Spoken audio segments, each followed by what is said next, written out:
David here with Figboot on Pens. Today I have a pen from you from a company by the name of Xezo. That's spelled X-E-Z-O. I'd reviewed another one of their pens a while back called the Incognito, but I have a different model for you today, the Xezo Maestro Legrand. What I'm going to do is go over the parts and features of the Xezo Maestro Legrand, talk about what I care for and what I don't care for. I'll show some measurements, size comparisons, and then provide a writing sample. This pen was provided to me by Xezo at no cost for review purposes. Xezo is an American company based out of Houston, Texas. They sell a number of items like eyewear and watches and some leather goods and writing instruments. Some of the parts of their pens are manufactured in Germany, and some of the elements, such as the lacquering, is done in Switzerland. They assemble their parts or their pens in both Germany and the US. I had asked them about the origins of the Xezo name, since it's unique. And they said that it doesn't have any particular meaning or reference. There's nothing wrong with that. I'm just always curious as to the origin of things and, how things get named. So I had thought with a unique name like Xezo, there would be a story behind it. The pen arrives in this box. There's the outer sleeve. Then inside, it has the box with the Xezo name embossed on it, on top of this faux crocodile material. What's unique about it is that it opens up from the middle. And inside, we have a few things. We have 4 standard international cartridges. There is a polishing cloth with the Xezo brand on it. There was a international guarantee card. And there is a certificate of quality. And then we have the pen. This is the Xezo Maestro Legrand. This pen is offered in 4 different finishes, and each are named for gemstones that are fairly difficult to pronounce. But in essence, there is like a blue-green, a red, an olive green, and then there's this more bold blue they call tanzanite. I know how to pronounce that one at least. This is a limited edition of 210 pieces of this specific color. I believe they roughly made the same amount for the other colors as well. The base material for this pen is solid brass, so the pen does have a bit of heft to it. The Legrand's body is first diamond cut in a guilloche pattern, and then the finish is comprised of 25 layers of high gloss Swiss lacquer. And after they apply each layer, the pens are heat dried and then manually polished to a high shine before the next layer is applied. The end result is a material that has quite a bit of depth to it and a bit of a 3-dimensional look to it as well. The one thing that I do like about this pattern is that the pattern on both the barrel and the cap line up. If they would be off kilter, that would annoy me greatly. So it's nice to see this aspect of the pen aligns. Let's start by taking a look at the top of the cap. On the finial, there is a metal insert with the Xezo logo laser engraved on it. The rest of the finial is a black resin, which then transitions into a platinum-plated band and the clip. All of the trim on this model is platinum-plated. The clip is slightly bowed and a bit on the thicker side, but it's very functional. The cap angles up to a maximum thickness about here and then tapers down slightly into the cap band. On the band, it's laser engraved with Xezo Maestro Legrand, and then the number of this pen, which is 158, in the year 2017 when it was manufactured. Now, typically with limited editions, the numbering will include the number of pens being produced. In this case, it might say 158/210. I think it'd be nice to know the run of a limited edition rather than thinking a pen just has a number on it that is going to get progressively larger. There's a small step down to the band, which is on the barrel, and that on it has a variation of the Greek key design that looks very nice. The barrel is slightly bowed. It angles up to the maximum thickness around here and then tapers back down. There's about 1.5 millimeters difference between this point and this point. Then there's another band with a Greek key design that mirrors the one on the front of the barrel. There are some threads to post the cap, and then there's a resin piece here at the end of the barrel, which is flat on the end. The cap unscrews to reveal this number 6 two-toned nib. I believe this is a JoWo nib. It's laser engraved with the Xezo and logo and Germany, and is stamped F for this fine nib. I do like the two-toned look.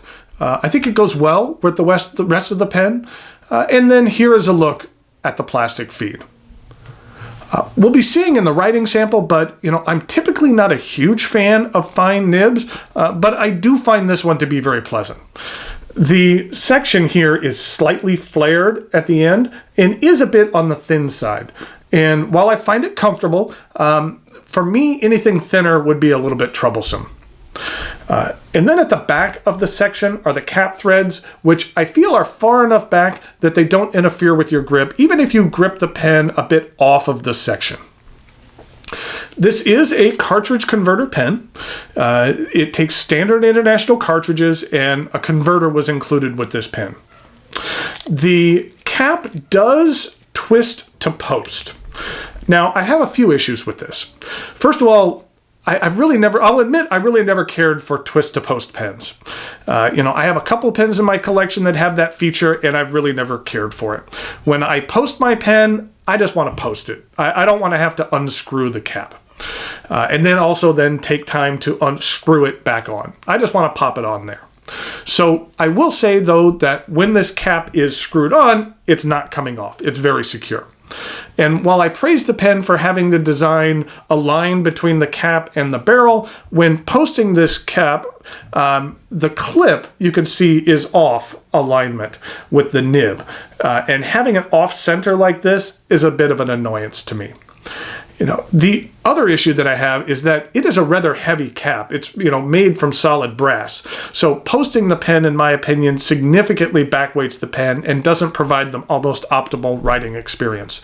So I feel that the vast majority of users will choose not to post this pen, which then makes the threads at the back here superfluous. Now, that's just one of my favorite words, superfluous. It's just a fancy word for extra or unnecessary. And in a way, the word is kind of unnecessary itself. But in regard to the threads, for me, when I'm using it, they kind of rub up against my hand. So it's just a slight annoyance there. So I'd prefer if they were just left off.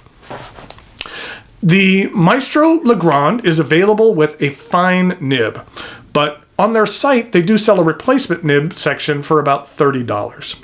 And I feel that's a bit of a downside. While I do find this fine nib to be pleasant, I typically prefer medium nibs. And I'm not aware of any other company that requires you to purchase an entire new nib section for a standard nib size. I guess the upside to that is that you would then have 2 nib units for your pen, one fine and one medium. The Xezo Maestro Legrand Tanzanite retails for $160. And as I mentioned earlier, if you'd like a medium nib, then that would raise the price to $190. But then keep in mind you'd have 2 units, then nib units, just rather than 1. At this price, you're going to start expecting a gold nib. Some folks are, rather than a steel nib, which would have been nice with this pen. I do find the $160 to be on the upper end of the value for this pen. So if you prefer a medium nib, then the extra expense might push it past where I feel the value lies. Thanks again. Go out to Xezo for providing this pen for review. I'll put a link below in the notes to the Xezo site where you can find all of the different varieties of this pen. I will say that it looks very nice and that the finish is very eye-catching, and I do really like the three-dimensional look and feel to it. So it is very well crafted, and I do care for the material a great deal. So now it's time for some measurements, size comparisons, and then a writing sample.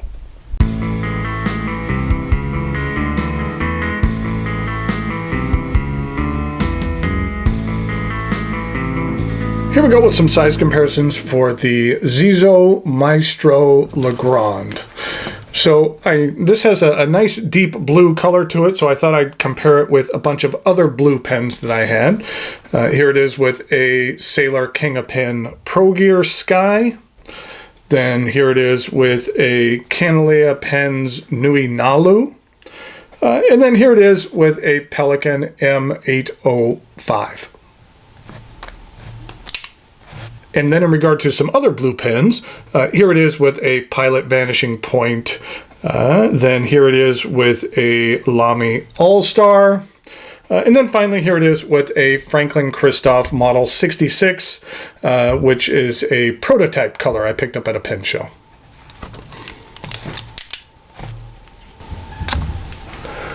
Here we go with the writing sample for the Xezo Maestro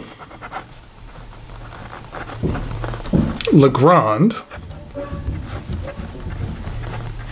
And this is the Tanzanite. And it is a fine steel nib. And the ink that I'm using is Mont Blanc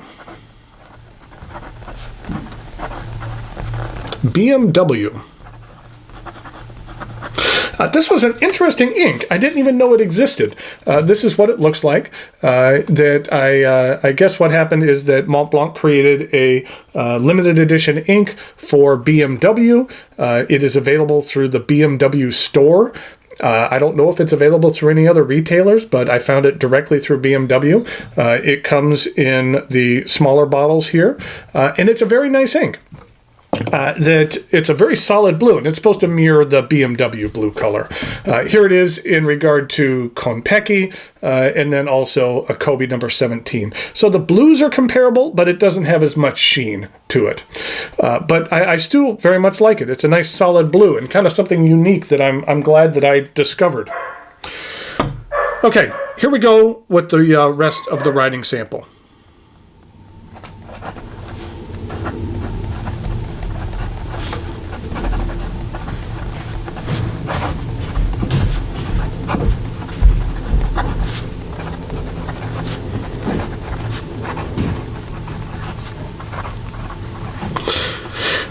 As I mentioned before, this is a fine nib, and while I typically don't care for fines as much, that I will say that this one is more on the medium side of fine, and you can get a little bit of line variation out of here, but not too much. And in regard to ink flow, as a fine nib, I'm not going to find that it's extraordinarily juicy. In regard to reverse writing, you know what? That basically, I picked up some stuff here. Let me try that again. I picked up some paper from doing that, and that's why it caused that.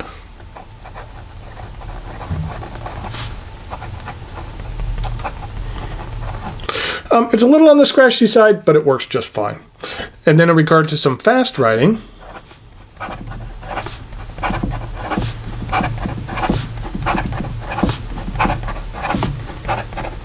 I think it works just fine. Like I said, this fine nib, while it is not necessarily my favorite, it does provide a little bit of feedback, but I don't find it to be too sharp or pointed, which at times that's what fine nibs can be for me.